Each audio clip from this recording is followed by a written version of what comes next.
Hello, everybody. Welcome.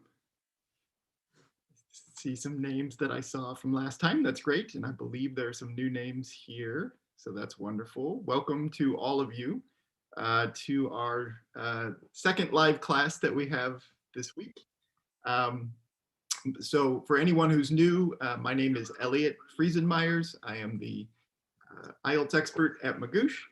And today we're going to go through a lot of material related to IELTS writing. And I'm going to try, my goal will be to provide you some ideas about how you can boost your score up into the higher levels. And also to provide a bunch of resources for you so that you can work on the skills that you need to get your scores up to a higher spot. So that's going to be the main focus for today. And so we've got a lot to do here. So a couple of things here to get started. And also to provide a bunch of one moment. So I have to check one setting here.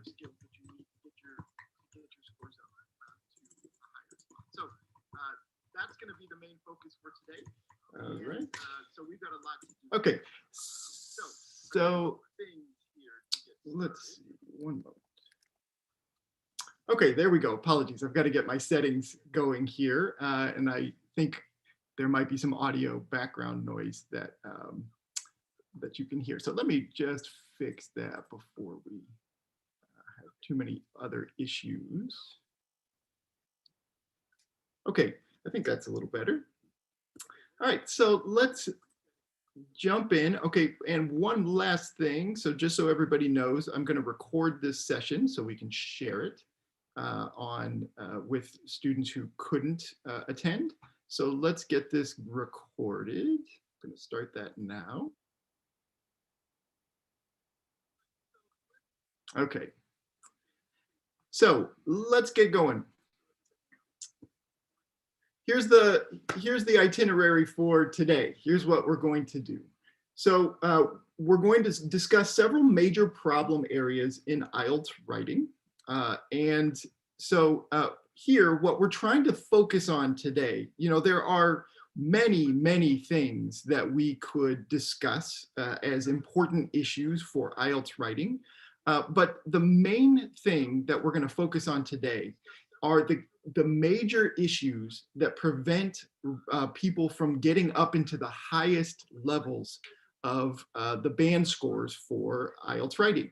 So we're thinking here about most students who are at Magoosh are trying to get somewhere in the 7 range or above, right? So band 7 as the overall score for your writing and higher, okay? So some come to us and want to get 8s. Some say they want to get 9, which is really hard, not impossible, but really hard. But these are the kinds of scores we're typically seeing. So what we want to do is try to focus on the things that typically keep people from getting up to those highest levels. Okay, so that's what we're going to start with. That's going to be the main focus that we have today.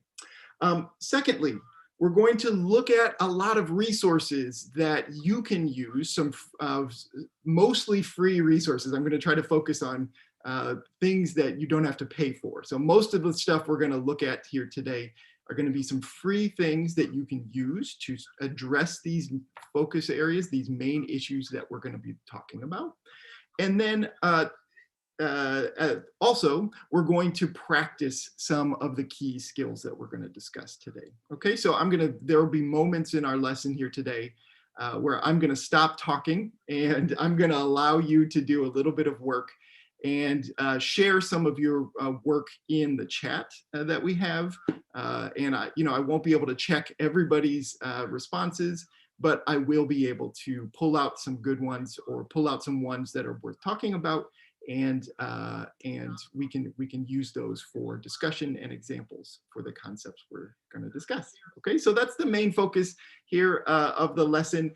Oh, and at the very end, we did this. So I said this in the last class earlier in the week. This is our first official week of live classes. So we're kind of doing a celebration in a way, and we're going to, at the end, have a little giveaway. So anyone who's attending here by the end of the lesson, we're going to choose somebody's name who's in attendance, and you'll get to win a little prize here at the end. So just a nice little giveaway that we're going to do at the end of the lesson. Okay, so that's the focus for today. Let me get just one more thing set up, and we're gonna jump in. We're gonna get started. All right. So let's get this going. Okay. Let's start. We're going to go through several areas, focus areas on the test here today. I want to just start with grammar because I'm going to have some ideas for you about things you can do to address your grammar needs if you have significant grammar needs.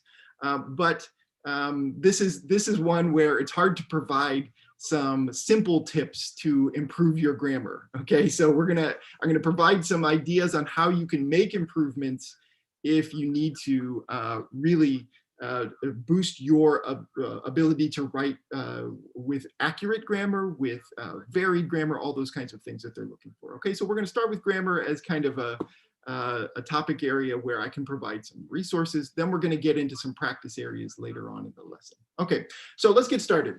So one thing that prevents a high score in the grammar area of the test is that you make significant grammar errors that impact meaning, okay, or you make frequent errors. Okay, so I get questions a lot about, okay, well, what kinds of errors are important to focus on, and which ones maybe aren't so important? That's a common question that I get from students related to grammar in the writing section. So the answer is a little bit complicated, but here's the general thing you need to know about how IELTS is going to score your grammar. All right, so first of all, if you make a few random mistakes throughout your essay, it's not great. You don't want to have mistakes if possible, but everybody makes them. And IELTS does not expect you to have an absolutely 100% flawless essay in order to score in the high bands. The problems happen when your grammar mistakes are repeated.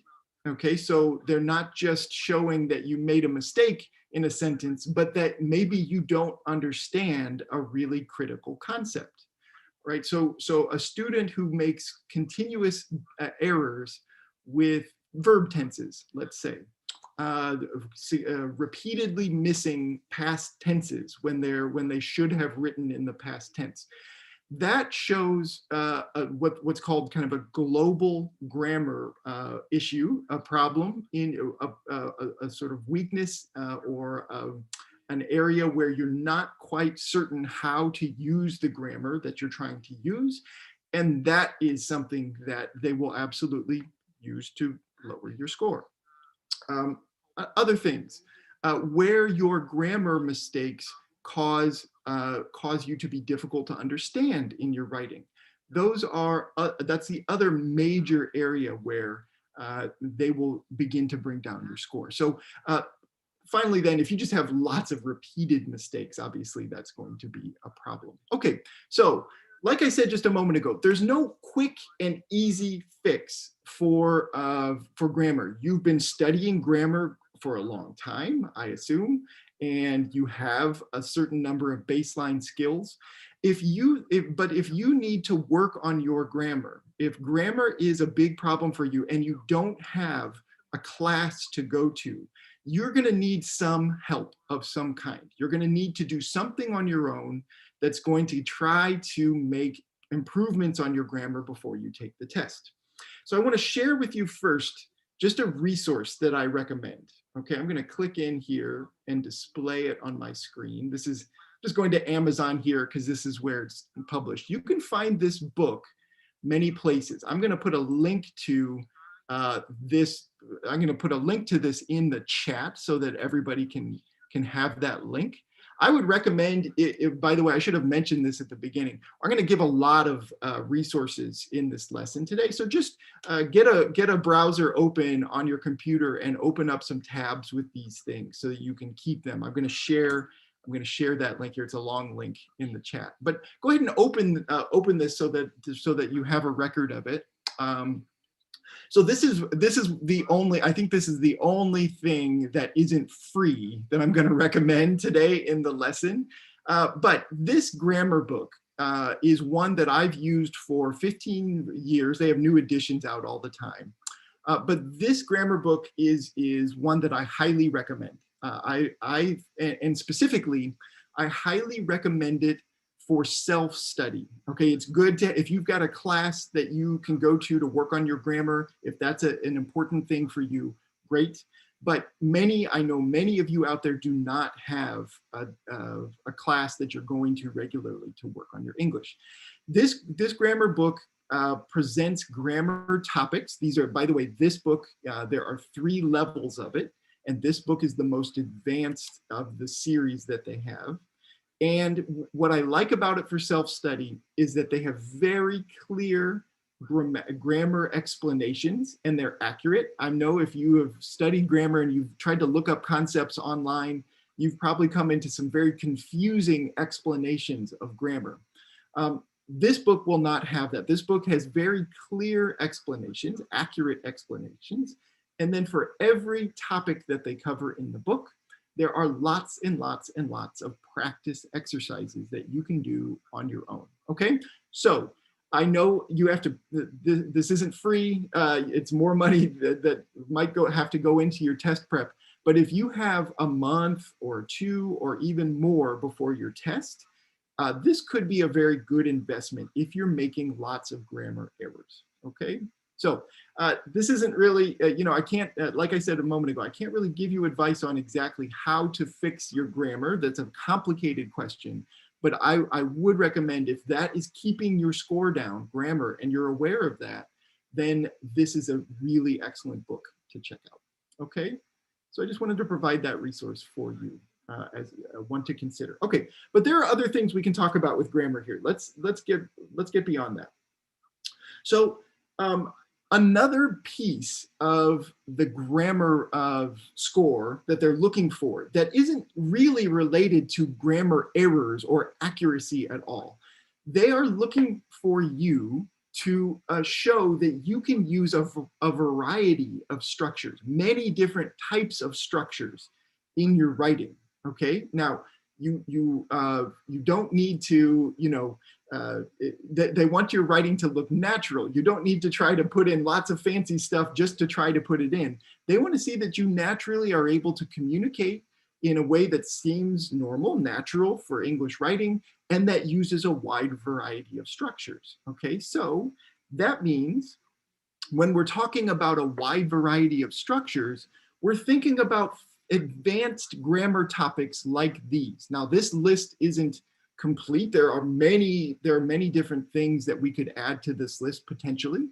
but these are the major areas where, most students can show off their advanced grammar knowledge and use it in the writing test to help bring up their score. If you can use all of these kinds of structures very accurately, you're going to be in really good shape.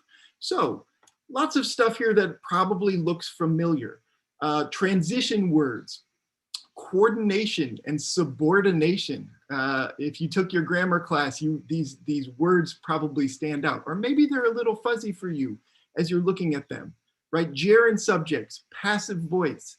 If these topics are kind of fuzzy and you're not clear on exactly what I'm talking about here, that would be a good indication that you might need to take a look at something like that grammar book that I suggested in just a moment ago, okay? Because these are the structures you want to have mastered in order to show off your ability to write in a varied way.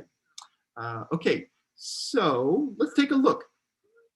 Here's an example. Now, this is part of a sample essay that comes from the Magoosh product. So if it's on a task 2 topic on technology and the environment. So maybe if you're in Magoosh and you're a Magoosh student, maybe you've seen this question before. I just wanted to pull out the sample response to just give you an example of what I mean about varying your structures, okay, and what your goal ought to be in order to boost your score up into these high levels for grammar because you have nice varied sentences. So what we're talking about here is not necessarily that you have long sentences, but that you have a variety of structures in your sentences. So for example, notice how this first sentence that's up here, oops, did I go back? Can't click in there. Okay, the first sentence in the top paragraph. Some people expect that technology will solve the most critical global environmental issues. While technology will undoubtedly play a significant role in addressing these problems, I believe solutions must also involve a broader social movement. Okay, so in the first two sentences here, we have some variation of our structures, right? We have a simple, in this first sentence, we have a simple subject verb, some people expect. Okay, that's nice and simple. That's a standard form that might appear in many of your sentences. But in the next sentence, right, we have a complex sentence here. We start with this while technology will undoubtedly play a significant role. Whoa, lots of very complicated clause right there in front of this comma. And here's your main clause that comes after. I believe solutions must also involve. Okay, we've got two different sentence patterns there, very different, right? One in the first sentence, that's a standard subject verb sentence, starts right at the beginning with your subject and verb. The second sentence has a complex pattern where we've got some subordination there. We've got an adverbial back there telling us while something happens, then after the comma, that second thing happens, right? Okay, so that is that is showing some ability to use different sentence patterns right at the beginning of your essay. We have modal verbs, right? I believe students must also involve. Okay, so we've got a modal verb there showing knowledge of how to use modal verbs. We've got some future we've got future time here indicated, okay? We've got a bunch of different adverbs thrown throughout these two sentences, okay? So just in these first two sentences of the essay, I've already showed the grader, hey, I've got some skills with these advanced patterns. So the grader's going to see that. They're going to see, hey, these are two nice, accurate sentences right at the beginning of the essay that are showing a variety of patterns.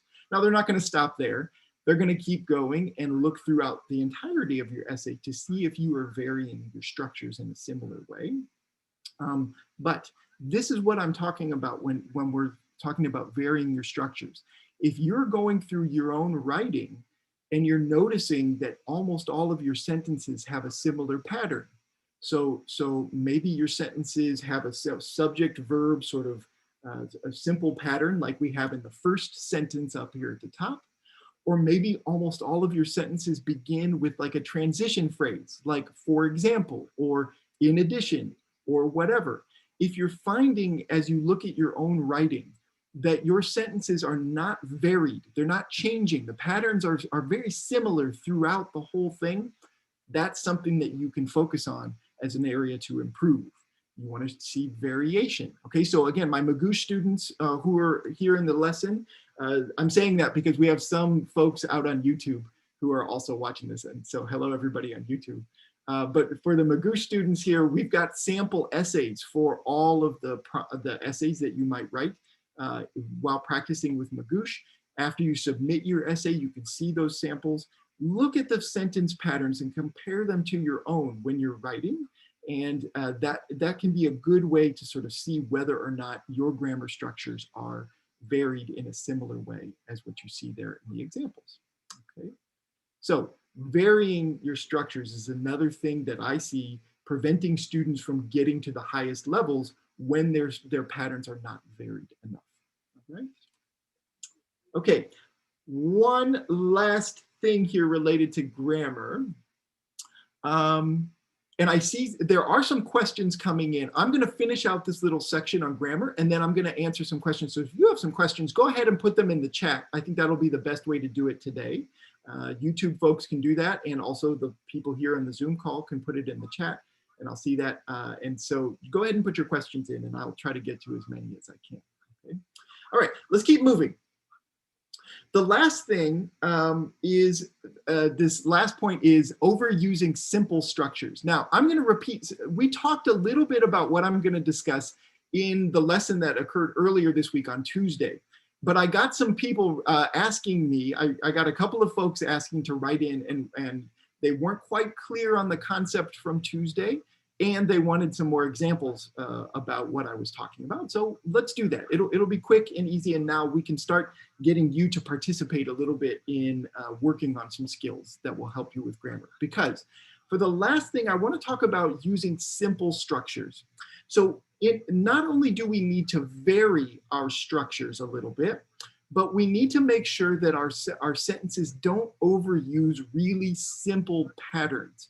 Patterns that are mastered by beginning English students or even intermediate, low intermediate students. If you're relying on these simple structures, even though your sentences are correct, you're still not going to be able to score in the really high range if your sentence patterns are too simple. So the advice I gave on Tuesday, and I want to review it again here and practice it a little bit today, is this piece of advice. And this is one of my favorites. So again, I'm sorry, but not sorry for repeating this, because this is something that I find is really helpful for students, especially at the intermediate to upper intermediate, almost advanced levels, to help them to begin working on their sentence patterns and making them more complicated, okay? And the idea here, the concept that we discussed on Tuesday, was that you want to try, as a way to practice making better sentences and more complicated sentences, to avoid using the be verb. Am, is, are, was, were. Those are the be verbs. And the pattern that happens with students, and actually native speakers also, is that people overuse the be verb. And the problem with that, it's not really a problem to use the be verbs, am, is, are, was, were. You need them sometimes.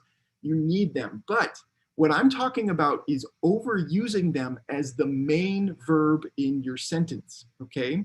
So as an example, you need the be verbs when you are making a continuous or progressive tense, like she is running.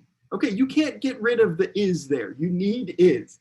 Or I am eating right now. I am eating. I need that am. I'm not talking about that.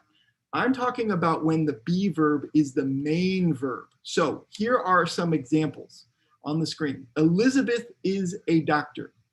Okay, that's fine. That is not a mistake. And that is perfectly natural way to say it. But what I'm talking about is, if you have in a paragraph of 6 sentences, if 5 or even 4 of your main verbs in those sentences are the be verb, then that pattern is becoming a problem for you, because your sentences are quite simple if that is going to be the pattern that you use repeatedly throughout your essays.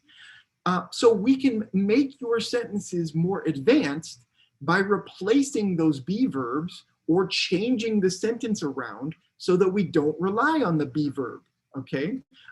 So I see a question in there. I'll repeat again. Somebody's asking me, what are the be verbs? The be verbs are am, is, are, was, and were. Those are the forms of the be verb that I'm talking about here. Okay, so I'll put that in the chat for everybody. Okay, so to make this little sentence more advanced, to use a better verb, we can do something like Elizabeth practices medicine. Okay, that practices medicine. This sentence is not longer. In fact, it's shorter, but it's a better sentence because we have a more descriptive verb. Okay, and that is something that makes your sentences sound more complicated. Okay, let's look at another example. The clown's performance was very amazing to the children. Okay, the sentence is not incorrect. It's grammatically accurate, but we can use a more descriptive verb. The clown's performance amazed the children thoroughly. All right, now notice here's something that I love about replacing be verbs is now we can add in the second sentence, we can add an adverb. Now we can modify our verbs with some type of descriptive adverb when we use a content verb like amazed, okay? You can't really do that with the be verbs. You don't really add adverbs. You don't, and not just one word adverbs, but you can add whole adverbial clauses and phrases to modify content verbs in a different way. So that opens up possibilities for you to make your sentences more complicated. Okay, so notice here what, now again, this is something that you can do to practice. Okay, this is something where you take your writing that you got, maybe you wrote a task 2 essay in 40 minutes, and now you want to go back and look at it and analyze it to see what improvements you could make to it. This is a nice exercise to do to focus on editing and thinking about how to improve your writing. All right, so what you can do is take, if you're going through your essay and noticing you have a lot of sentences like these, like the first one here, the clown's performance was very amazing. What your goal should be, your editing goal should be, okay, can I change this sentence around? Not just replace that verb, but maybe change the whole sentence so that it keeps the same meaning, but I can avoid using that be verb. That's a good editing exercise that you can do on your own. And the result of it will be, if you can do that really well, you can replace those be verbs, you're going to start using more complicated structures, and your sentences are going to sound much more advanced, okay? So that's the focus here. All right, so let's practice this. I'd like for everybody to try this. I'm gonna give you a couple minutes here. And what I want you to try to do, you can do this on your screen or you can just write it out. You can also, if you want to, you can put an answer into the chat that's there, and you can share it with everyone or just with me, whatever you like. But what I'd love for you to try to do is to take these 2 sentences and improve them by keeping the same meaning if possible, or at least close to the same meaning, and using verbs that are not the be verb. In this first sentence, we have 2. I am very unhappy with my dog because she is very naughty, okay?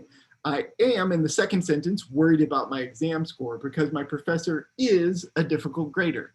All right, so we've got 4 be verbs to try to see if we can remove in some way.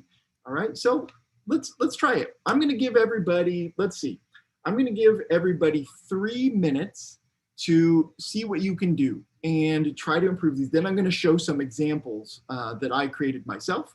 But I'd love to hear what you say and or at least see in the chat some examples of how you could improve this sentence. Okay, so does that make sense? Does anybody have a question about what I'd like for you to try to do? You can put it in the chat if you do. Okay, good. So I'm going to start the clock now. And 3 minutes, and then I want to get some example responses from all of you, and I'll show you my own as well. Okay, so 3 minutes starting now. Go for it.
I'm seeing some responses come in through the chat. That's great. I'd love to see lots of responses in the chat.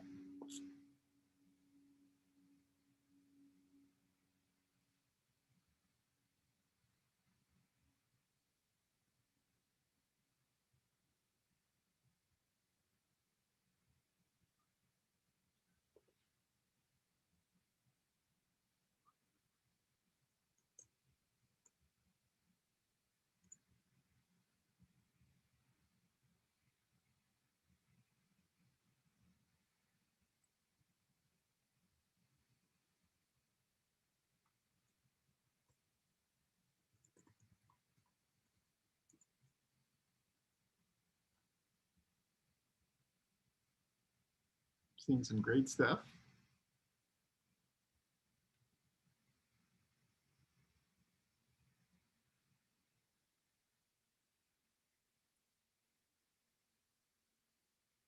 One more minute, and then we'll look at some responses.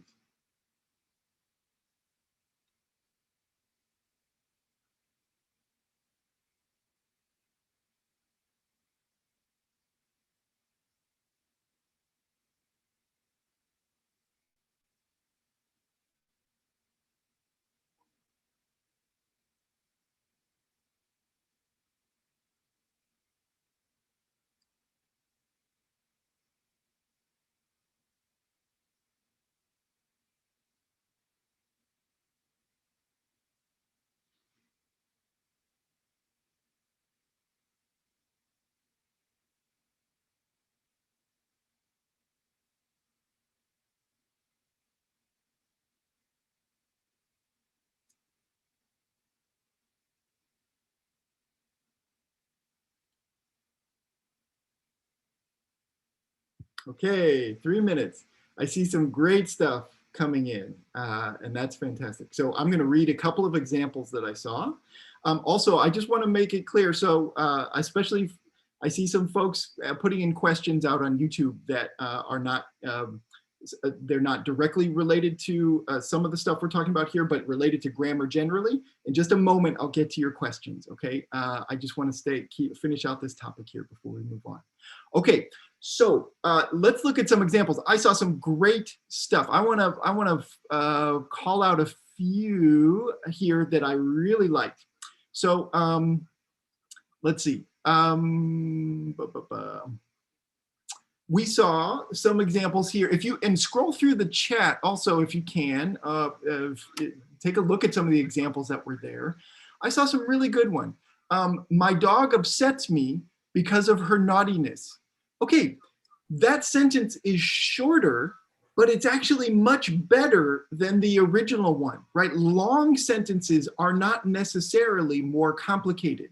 Notice in the first sentence, I am very unhappy with my dog because she is very naughty. Oh my goodness, there are so many words in there, those little filler words. I am very with my dog, all those little phrases and fillers. It's actually better, clearer, and more precise if you remove some of those by making a sentence like that one I just read. My dog upsets me because of her naughtiness. That is a better and more advanced sentence than the one that's up on the screen. That's fantastic. I saw some other examples like that. Just very simple. My dog's behavior makes me unhappy. My naughty dog makes me unhappy. I love that. There we're putting that adjective accurately in front of dog, and that makes it a little more complicated noun phrase, and that's great. That is another way you can make your sentences sound more advanced. Some other things here about the second sentence. I can't stop worrying about my exam score because my professor is a difficult grader. Oh, that one's close, but you kept that second is in there, which isn't a problem. It is, that sentence is still accurate. But for the purpose of the exercise, we wanted to try to get that be verb out of there. Let's see, another professor one. I'm worried immensely about my exam results because my professor marks them strictly. Beautiful, beautiful. So marks them strictly. I love that with that adverb right at the end there. That is a nice pattern there that you made in that sentence. Sandeepa, I see that's your sentence. That's really great. Let's look down a couple more here. Let's see, I'm trying to find professor examples. My professor's difficult grading makes me worried about my exam score. Really nice, really nice. And this is, and by the way, so a student in the last class on Tuesday asked me about paraphrasing and some advice on paraphrasing. This is kind of a paraphrasing activity that you can practice, because what we're doing here is trying to change around these sentences to retain the same meaning, but use different and more advanced words. And that is something that IELTS wants to see you do. And here, this is a nice practice to do that. These are all wonderful examples, really nice. Here are the ones that I came up with, and they're very similar to the ones that I read from you. So my example here, I'm very unhappy with my dog because she's very naughty. My naughty dog really upsets me these days. Okay, so I didn't need to add the these days in here, I guess. That wasn't in the original sentence, but that's a possibility here because we can add some adverbial information at the end of the sentence. So that's nice. That makes our sentence a little more complicated and varied. The second one, I'm worried about my exam score because my professor is a difficult grader. My improvement there, my exam score worries me because my professor grades so strictly. That sounds almost exactly like one of your sentences that I read just a moment ago, okay? So this is the idea, all right? This is something that I strongly recommend you do when you're writing, and after you've done some IELTS practice writing, go back through and look at not only trying to figure out if you made mistakes, but look at how you can make grammar improvements that are not really related to mistakes, but just related to making better sentences. This is something that even native English speakers need to do when they're trying to learn how to improve their writing skill. So if you go to college in the United States, these are the kinds of things that I studied as a freshman in college, trying to make better, clearer sentences when you write. And this is something now all of you as more advanced English learners, you can focus on this as well to try to make your sentences more complicated and more advanced sounding. And this is what can help you get those scores up into the higher levels of the band score tiers. Okay, so that's we're gonna transition here in just a moment to a different topic. But I saw some questions come in. I want to answer quickly. So somebody asked, what band score is the technology environmental issues essay sample? So that sample I showed earlier here. By the way, this is not the full example. This is just the first 2 paragraphs from that, but this is supposed to be a band 9 example. So this is supposed to be a top scoring example without a lot of significant flaws that meet all the criteria for band 9. Okay, so answering that question there. Another person asked, how can I broaden my content writing skills on a particular topic? My advice is to read, do a lot of reading in areas that you don't typically spend a lot of time reading about. You need to purposefully read about different topics, specifically related to things like technology, the environment, education, okay? Sometimes they have sort of business related topics that you might need to write about, especially writing about data and stats for task 1. That would be another area. So my advice will be to try your best to read broadly on a wide variety of topic areas. I share in the Conversation Club, if you all have attended Conversation Club, you'll know one of my favorite resources for this. This is not something I plan to share, but since you asked, I'll get this out right now. This is one of my favorite free resources to share with students. I'm sorry, I'm trying to type and talk at the same time, and I'm apparently not very good at that. Give me 1 second. Let me pull it up here, and then I'll talk about it. Okay, here we go. I found it. So now I can share it and I can start talking to you all again. Oops, there we go. I'm going to share this to everybody here. This resource that I'm putting into the chat here in 1 moment, I need to share it for the YouTube folks as well. 1 moment. This resource that I've just put in the chat for you, I share this often in the conversation clubs that we have. I love this resource for writing and speaking practice, specifically for the question that you asked about broadening your knowledge about topic areas for writing and for especially part 3 of the speaking test. I think it's a good idea to read and acquire lots of broad vocabulary for both parts of the IELTS exam, okay? And what I love about this New York Times resource is they list 500, or I think probably more, I don't know how, if it's exactly 500, I haven't looked, but many, many, many, many prompts, writing prompts that you can also use for speaking practice. And most of the topics that are there are very IELTS-like, especially for task 2, but also for part 3 of the speaking test. And what I love about this is you can do a little bit of reading. For if you click into there, you can see here. I'll just put it up on the screen. One moment. Yeah, okay, you can see this now. So you can go in here. You've got all these topics that are down here. I'm going to click into this one. And of course, it's loading very slowly on my computer. Let's get in here. Oh, error, why? Okay, well, if this isn't going to work for me. Okay, here we go. So here's a topic area. You get to do a little bit of reading. And by the way, this is advanced writing. So this is a good thing to look at for getting a sense of really good, solid English writing. So that's another reason to read this, to look at these resources. Then at the bottom, they've got questions that you can try to answer. So you've read about the topic, and in your mind, even if you don't have a partner to talk to, or you don't have a class to go to, these can be things that you write about or that you speak about to yourself. Just answering the questions out loud is valuable practice for the speaking test, or writing about it could be valuable for the writing exam. Okay, so you've got these questions and vocabulary you can acquire by looking at this resource. Okay, so a long answer there, but I think it's a great question that you asked. And this is a resource I highly recommend to everybody to look at to improve your content knowledge or vocabulary knowledge for the writing and speaking test. Okay, all right. There were a few other questions that came in, but I want to keep moving.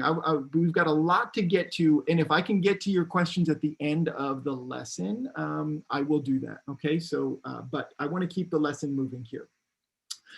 This is a good segue into our next topic area, and that is related to vocabulary.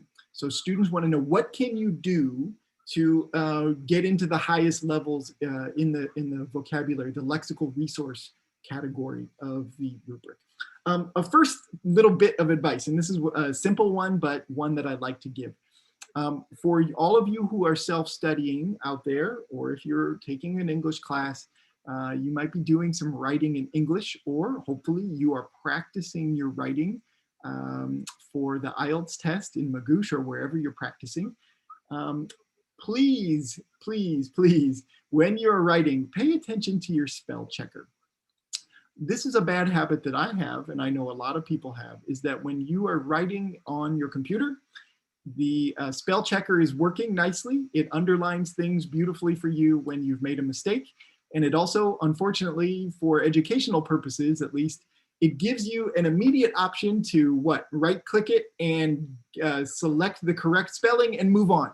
And the problem with that is when you do that, you're not thinking about the spelling of the words that you're putting on the page. And the problem there, obviously, is you're not going to learn the spelling of words if you ignore, or at least you just kind of skip over your spell checker. When you are making spelling mistakes in your writing, you should pay attention to them, okay? Because spelling counts on the IELTS writing test. It's not the most important thing, but it's an important thing. And if you make significant or repeated errors with spelling, it is a factor that they will consider in assessing your score, okay? So as you're studying vocabulary, focus on spelling as well, and don't ignore your spell checker. When you see a word that you came across that you misspelled, do something with it. I like to advise students to put your words into journals or on your phone if you're keeping a list.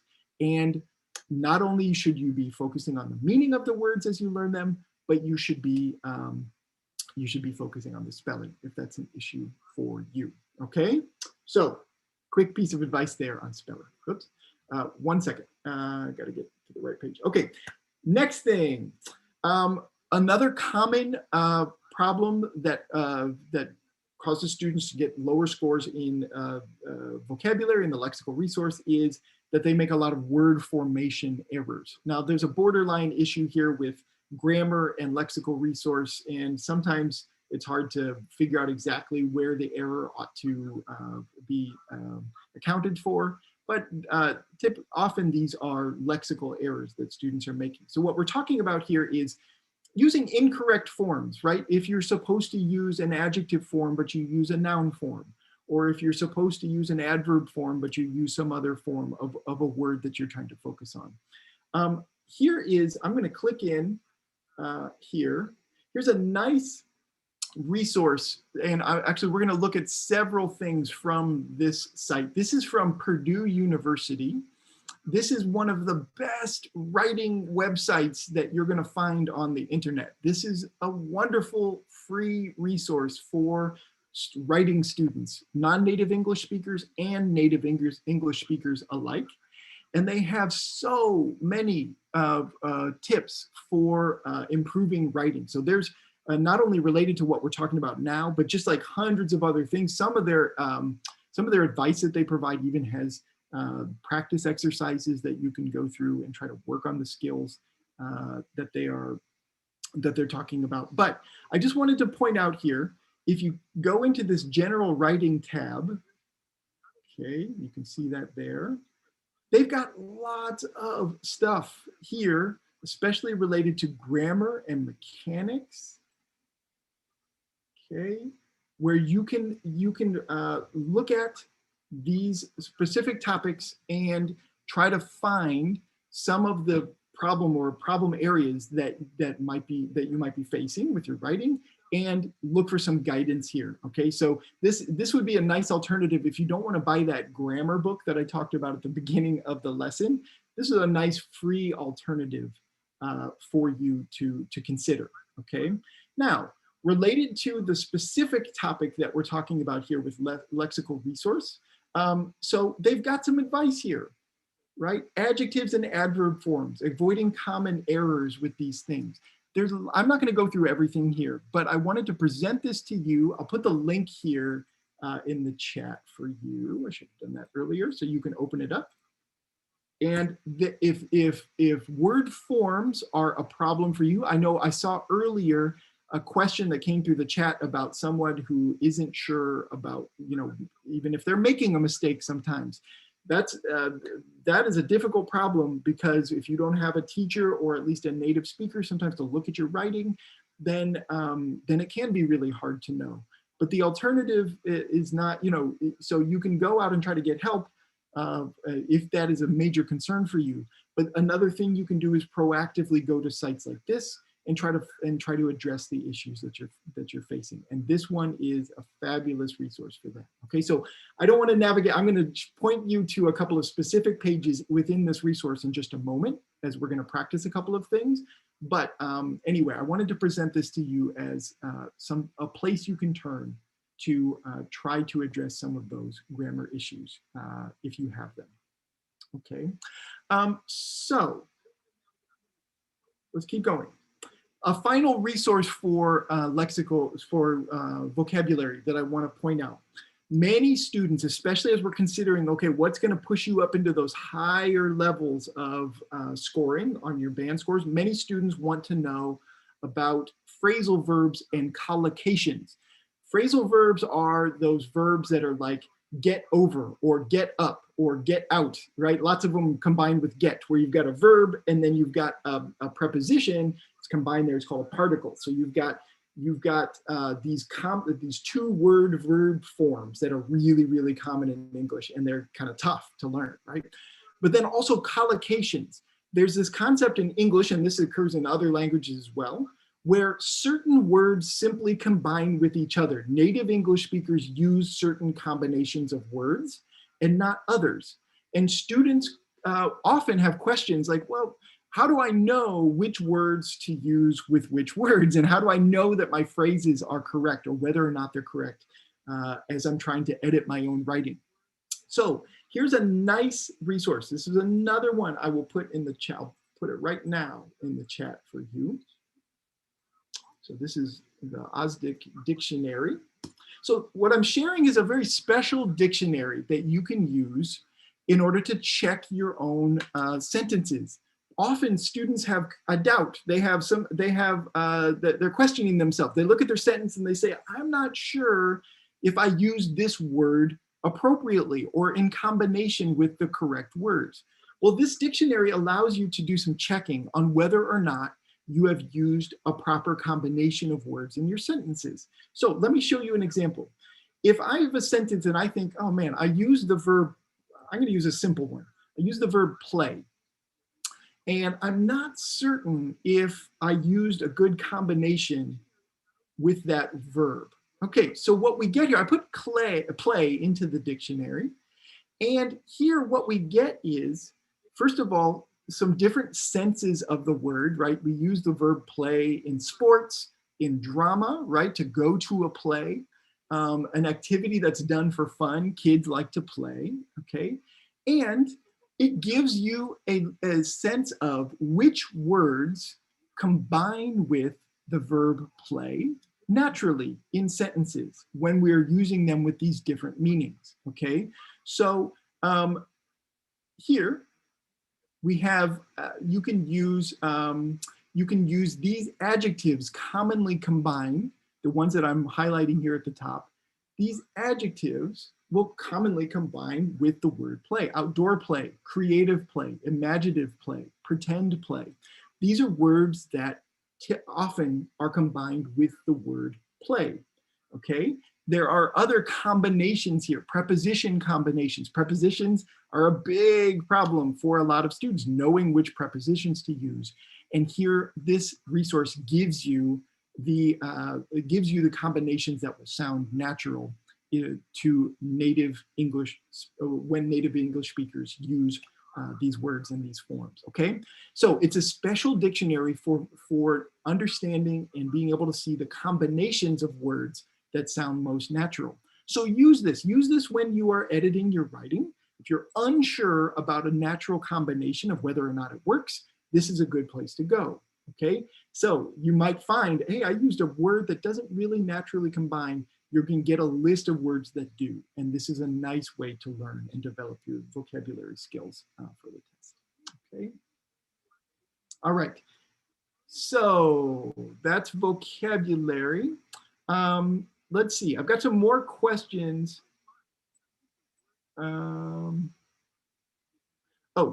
So somebody had a question about they missed the grammar link for the OWL resource. I'm gonna post that again for everybody so you can see that there, the Purdue resource. So I put that in the chat again.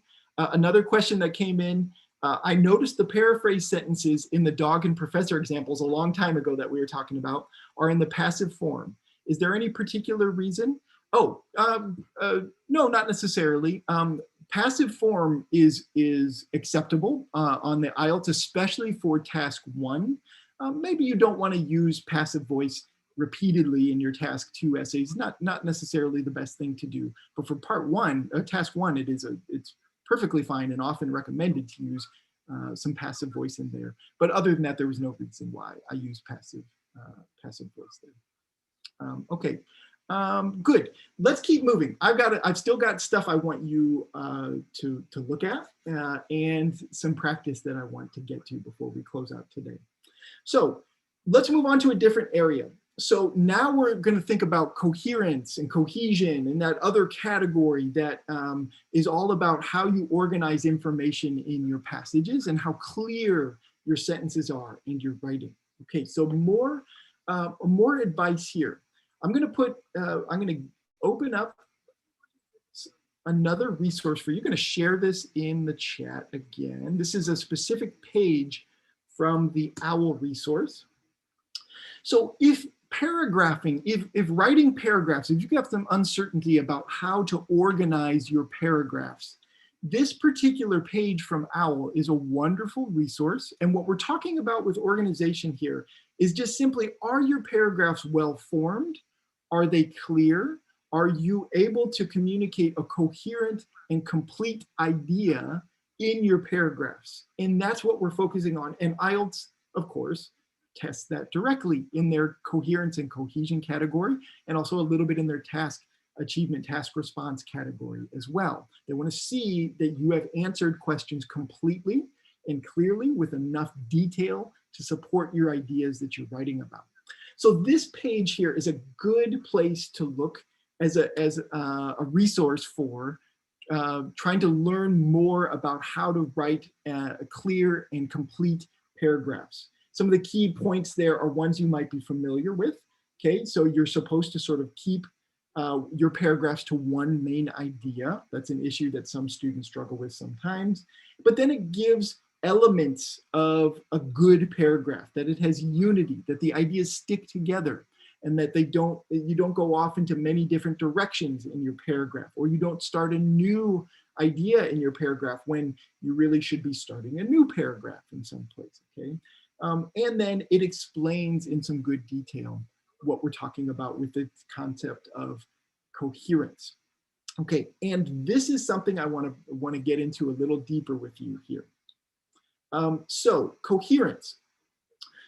What we're talking about with coherence, and this is an area where students struggle. This is something to focus on as we're thinking about trying to get your scores up into the higher levels.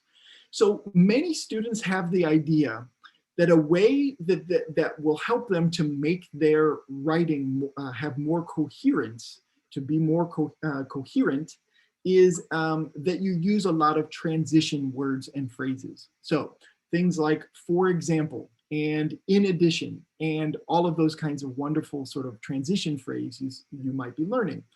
That idea is not wrong. You should be learning transition words and phrases and using them in your writing. But one thing that I see is that sometimes students begin to overuse transition words, okay? So you want to avoid that as well. If every sentence you write in your essays begins with a transition word or phrase, or almost all of your sentences, then you want to begin varying your structures. This is getting back to what we talked about earlier in the lesson about using different structures.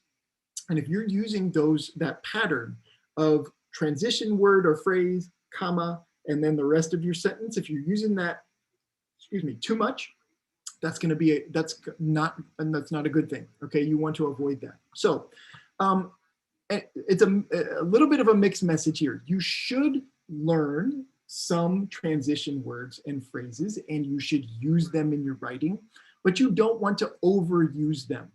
So to learn here's a good list I'm going to share in the chat to learn these transition words and phrases.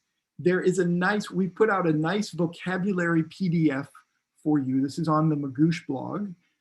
This is something that I share regularly with students because it has lots of good ideas about vocabulary for the whole test, for all sections of the test.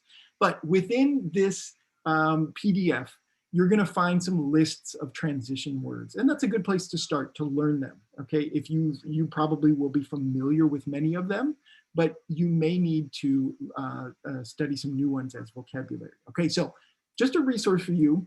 You want to learn these, be able to use them, but you don't want to overuse them.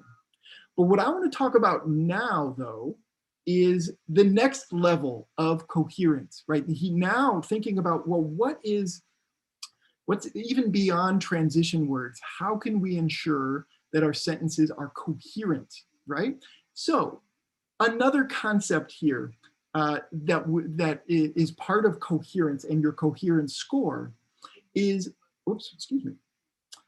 your ability to connect the ideas in sentences so that they flow nicely from one to the next. This is not simply about transition words and phrases. This can be about other things, okay? And we want to talk about what those other things are here. So I know I'm sharing lots of resources for you. I want you to have lots of stuff you can take away from this lesson to work on. So here's another one for you. You can open this tab. Oops.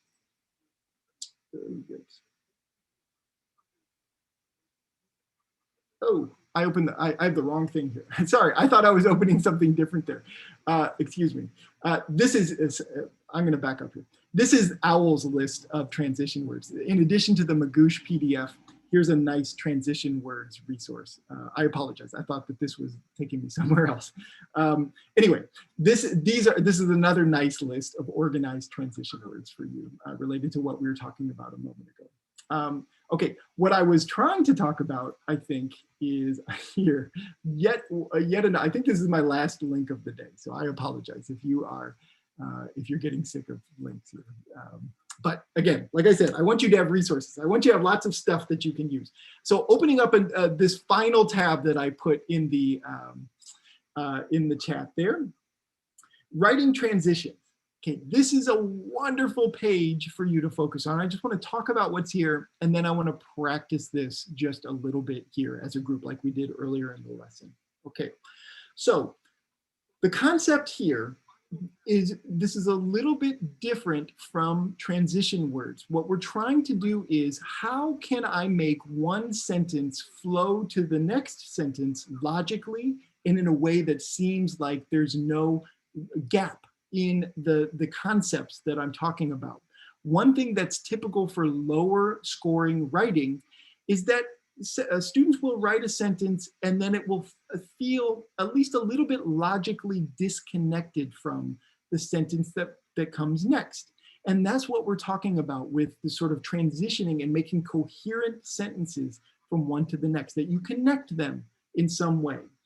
Okay, so a way that we do this, in a way that you can see examples about on this page here, is that you use what are called referents in your writing to refer to the concepts that came just before in the previous sentence. So an example of that. So here, look down here at the bottom of this page. Here we've got example. Overall, Management Systems International has logged increased sales in every sector, leading to a significant rise in third quarter profits. Another important thing to note is that the corporation had expanded its international influence. Okay, so here we've got an example of a sentence that connects to the previous one, because we've got this another important thing. We're making reference to the last sentence because that was one important thing, and now we are adding to that. We are giving the reader a knowledge that we are building on the idea that came just before. We're building on that concept by introducing it initially in this next sentence that follows, right? Another sentence here. Overall, Management System International has logged increased sales in every sector, leading to significant rise in third quarter profits. These impressive profits are largely due to the corporation's expanded international influence. Okay, so here, this is even better now, because now we've got this phrase here, these impressive profits, and this one refers very clearly now also back to this concept that was in the first sentence. They're talking about increased sales, and we use this pronoun here, these impressive profits, to link back to the concept from the previous sentence. Another example of how we can refer to the ideas that were just mentioned in the previous sentence and then continue our ideas in the paragraph, okay? So paragraphs that are weaker will not have connections like these. There won't be reference to the previous sentences that were written. Each sentence kind of exists on its own island, and it doesn't refer back to concepts that were mentioned. The way that we do this in English is we use these pronouns, and we also just paraphrase concepts that were mentioned before and kind of draw a clear line from the sentence you're writing to the way it connects to the ideas you were just discussing in the previous part of the paragraph, okay? This is advanced stuff. This is where you are getting into the place where you are really manipulating vocabulary, you're paraphrasing concepts, you're using pronouns in an advanced way.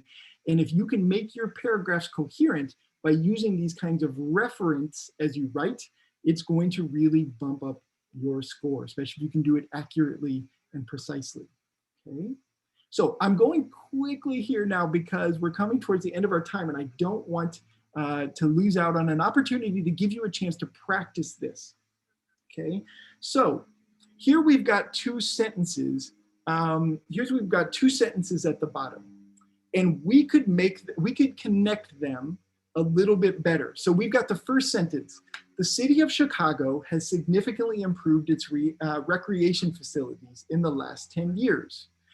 Many residents complain about the lack of space for gatherings and sporting events. Okay, these sentences are not bad, but we could try to change the second sentence so that it has a clear connection with the first sentence. We can try to, in some way, take one of the ideas from the first sentence and build it into the second sentence just a little bit. I'd love for you to try to do that. And I'll of course provide an example after it's done, but could you improve these sentences by creating some kind of transition between the two with the concepts that are in the second sentence, okay? So I wanna give you just, we're running very short on time here at the end here, but I wanna give you, let's take a minute and a half to take a look at this and see. So again, the goal here, take the second sentence, see if you can more logically and clearly connect it to the concept in the first sentence. What would you do there? Why don't you go ahead and put your responses into the chat, and I'll take a look at them after you have a chance to do this, okay? So I'm gonna start my clock here, and let's take a minute and a half and see what you can do, okay? Go ahead, see what you can do. I wanna see your responses in the chat when you've got something to share.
Okay, I see a couple of answers coming in. We'll just take a couple more seconds here.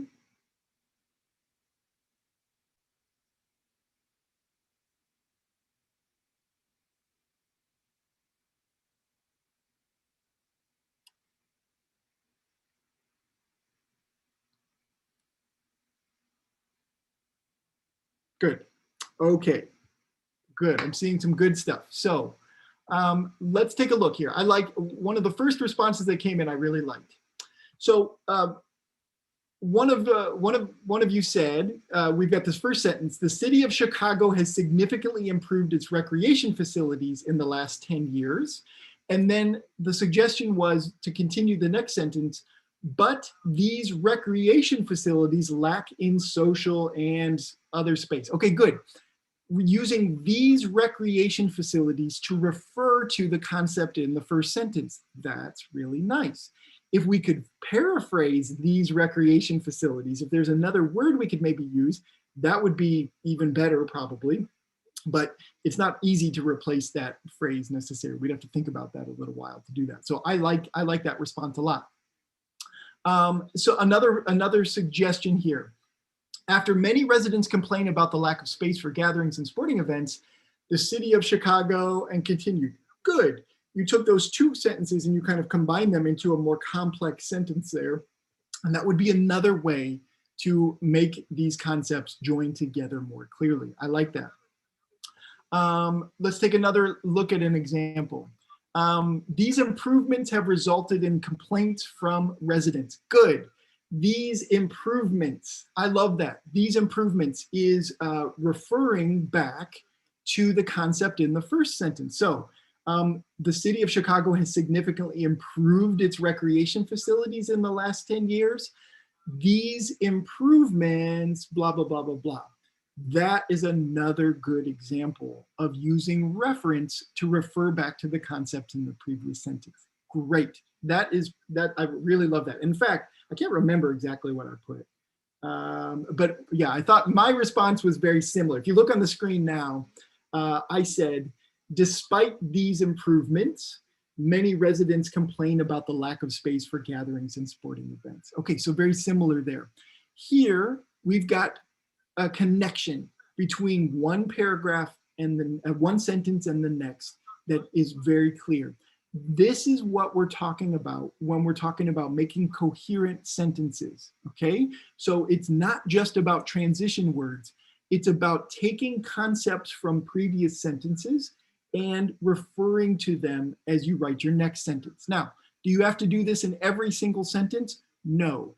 But this ought to be something that you're doing regularly in your paragraphs, especially when it's necessary, especially when you can, when there's a good reason to refer to the idea in the previous sentence because it's closely connected or because it adds to the concept you're talking about or something like that. Okay, so I saw some great examples there, and that's wonderful. Good. Okay. All right. We're coming to the end of our time. I had one more concept to talk about, and there's really not a lot of time to do it. So I just want to go over it quickly, and then we'll finish out the session here quickly after I finish this. Okay. And don't forget, we've got a giveaway to do. So don't leave. If you can help it, don't leave, because we want to get to that just after we get to this final part. The last thing I want to talk about, and I'll do this quicker than I had hoped to, but I think this will be an easier concept than the last one we talked about. Many times students get scored lower in their writing, especially for task 2, because their paragraphs are not completely developed. They're not fully developed. So what that means is that your concepts in your paragraphs are too general usually. You're not using enough specifics, examples, details to support your answers, and therefore your writing is very general. So as a general rule, so one thing I see often in student writing for task 2 in particular is that some of their paragraphs, especially often students write a really beautiful first body paragraph with lots of detail, and then maybe they're running out of time, and their second body paragraph is much simpler and not as developed. Okay, and that's probably just a timing issue. But what they're looking at with that is that you are writing very generally, you're using general sentences, and you're not supporting them with enough detail. So here are some ideas, and this is just from the, again, an OWL resource that I shared earlier. So you can go back to OWL and look at paragraph development topics, and you'll find this. These are just some ideas on some things you can do to develop your paragraph. But I think it's most beneficial to just see how this works in action. So here's an example of a paragraph from a task. Let's say this is from a task 2 essay, okay? And I'm just gonna read it quickly here. This paragraph is too general. It's not, the ideas in this paragraph are not supported enough. Okay, so let's take a look. Working from home is a better option than working from an office. First of all, it's easier to avoid distractions at home. It also relieves the burden of a stressful commute to an office each day, which allows more time to take care of personal matters. It allows for more time to take care of personal matters. Okay, the sentences are fine. The concepts are good. They belong in this paragraph. There's no problem with that. It's just that all we have in this paragraph are main ideas. We don't have details to support the main ideas, and that is something that pulls down your score, especially in task 2, okay? So what we need to do is support these ideas. So you need to, when you're doing your writing, you need to use examples. You need to use details to support the concepts in your paragraphs that you're writing about. And that is what's going to improve your coherence score for many students. So as an example, I wrote this out here, and I took the same information from that first paragraph. It's in the bolded letters that you see on the screen. and I wrote in some supporting details. This paragraph would score much better for coherence and task achievement, task response as well, because you're answering the question more fully and completely. You're completing the requirements of the task when you write with depth and detail. So here's an example. Again, the bolded stuff is just what you saw on the previous page, but now we're supporting it with detail. Here, working from home is a better option than working from an office. First of all, it's easier to avoid distractions at home. Many companies today have communal workspaces and frequent social events to boost morale. These office features can increase communication and connection among employees, but they can also be a major distraction that prevents people from getting their work done. It's much easier to be productive at home where disruptions can be controlled. Okay, that is the detail. Detail to explain what you mean by the main concept that you're writing about in this paragraph. And that is what you should do as well. If your paragraphs are lists of main ideas, right? You're just going through and listing things, basically. Each sentence is a new argument to support your idea. That's something I see commonly in student writing. That's something you can improve by maybe cutting out one of those points and leaving maybe two of your main points, but then supporting them with details and examples, okay? This can really help your coherence and cohesion and task response, task achievement scores, okay? All right, I went through that faster than I wanted to. I apologize for that. I sort of ran out of time there, but we do need to wrap up our session here today. A couple of things as we wrap up. First of all, for any of you students out there, especially on YouTube, if you're not Magoosh students yet, if you're interested in signing up for Magoosh and getting access to all these classes and all our other materials, we've got a promo code that's live today that you can use for 20% off a Magoosh subscription. So that promo code is IELTS Live 20, and you can use that when you're signing up, and that will help you save a little money. Another thing, our giveaway winner today is Nyla Carolina Noguera. And what you should do, Nyla, is send an email to the address that's in the chat, and we're going to give you a special prize. You're the winner for today's giveaway, so congratulations to Nyla. At this time, let's see. This is going to kind of conclude the formal lesson that we have. There were a lot of questions that came in today, and since I was really trying to get through a lot of material, I was not able to answer as many of your questions as I would like to. I'm going to take a moment here and just stay on a little more and answer some of the questions that came in because I want to address as many of them as possible to give you those answers here. So we're scheduled to end now, but I want to answer a few of your questions here because there are some good ones. So some questions. Is it mandatory that the writing task 1 or task 2 must have only 4 paragraphs? No. So it is not mandatory, but it's important that each task 1 and task 2 have some key elements every time you write. So task 1 needs to have an introductory paragraph, a kind of overview paragraph where you highlight the main things in the visuals that you're looking at. And then you need either 1 or 2 paragraphs that describe the details of those main points that you presented in your overview. So it's hard, you can't really write a complete task 1 response without at least 3 paragraphs. You could have 4. Sometimes people have more than that, but with only 20 minutes to write, you don't often have enough time to get that many in there. So it's a good question. It's not mandatory. What you need for a task 2, though, is an introduction, at least 2 body paragraphs, and a conclusion. So I guess in a sense, it is kind of mandatory that you have 4 paragraphs, but you can, I guess I was thinking about that strictly. You can write more than 4. I don't recommend that you necessarily do. You can usually finish your ideas in 4 paragraphs, but there's freedom to write more if you want.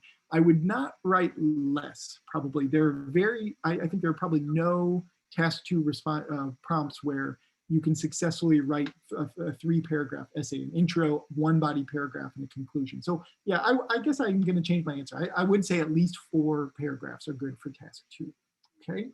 All right, sentence question here. What is the best way to start task 2 in the writing session?